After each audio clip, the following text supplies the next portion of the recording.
खुलुमबाय गोजोन फुंबिलिनि गाहाम हामलायनायखौ बयनिसिमबो जासिनाय थाबाय। दिनै 26 मार्च 2025 इं मायथाइनि सानसेनि पान्जाबआव थानाय राशिफोरखौ फरायसिनो लाबाय।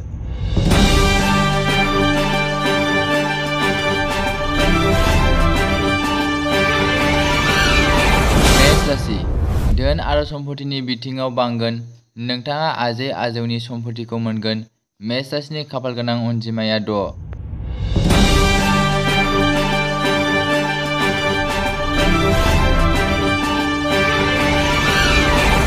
राशि रांजों सोमोन्दो थानाय फालांगियाव खरसा खालामगोन। लेनदेनफोराव खहा जागोन। वृष राशिनि खाफालगोनां अनजिमाया 3।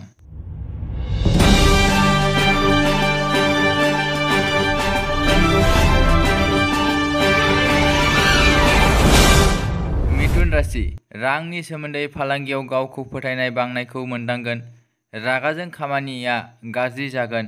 मिथुन राशिनि खाफालगोनां अनजिमाया 1।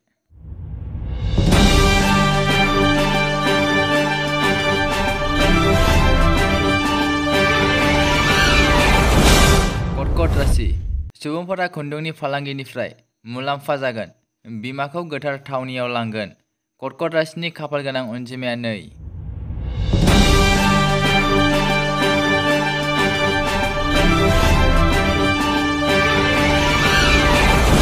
सिंह राशि राङारि फालांगियाव दाहारनिफ्राय गोजानाव थानांगौ। दिनै जायगायारि सुबुङा रां थिसननायनिफ्राय मुलाम्फा जागोन। सिंह राशिनि खाफालगोनां अनजिमाया 9।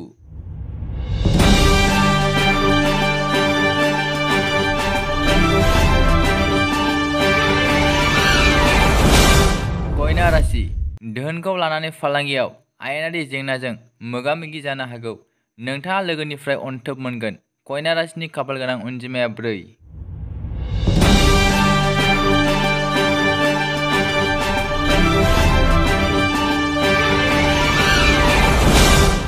तुला राशि रांजों सोमोन्दो थानाय फालांगियाव गोबां मुलाम्फा मोनगोन।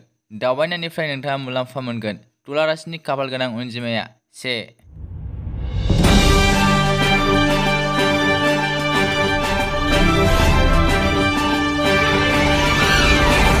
वृश्चिक राशि जि जोमनि फालांगियाव 2 गुन मुलाम्फा मोनगोन।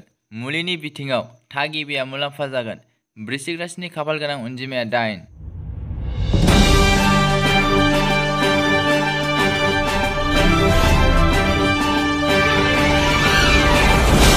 धनु राशि रांजों सोमोन्दो थानाय फालांगियाव रां थिसनगोन। सावस्रिखौ जोथोन ला। धनु राशिनि खाफालगोनां अनजिमाया 5।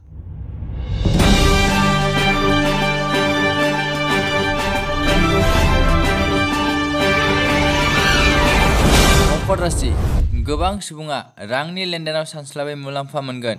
मोजां खौरां फैगासिनो। मकर राशिनि खाफालगोनां अनजिमाया 8।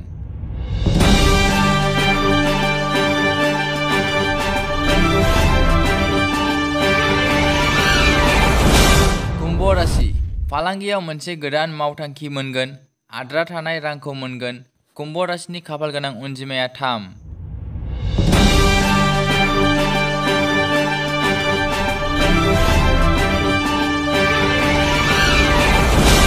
मीन राशि दिनै फालांगियाव सिनायथि मोनगोन। हरखाब राङारि मुलाम्फा जागोन। मीन राशिनि खाफालगोनां अनजिमाया 9। दिनैनि राशि फरायनाया एसेनोसै। बेजों लोगोसेयैनो बुहुमनि साफ्रोमबो सुबुंफोरनि थाखाय दिनैनि साना गाहामैनो बारलांनो थाखाय आनान गसाइनाव आरज गाबनाय थाबाय। गोजोन्थों।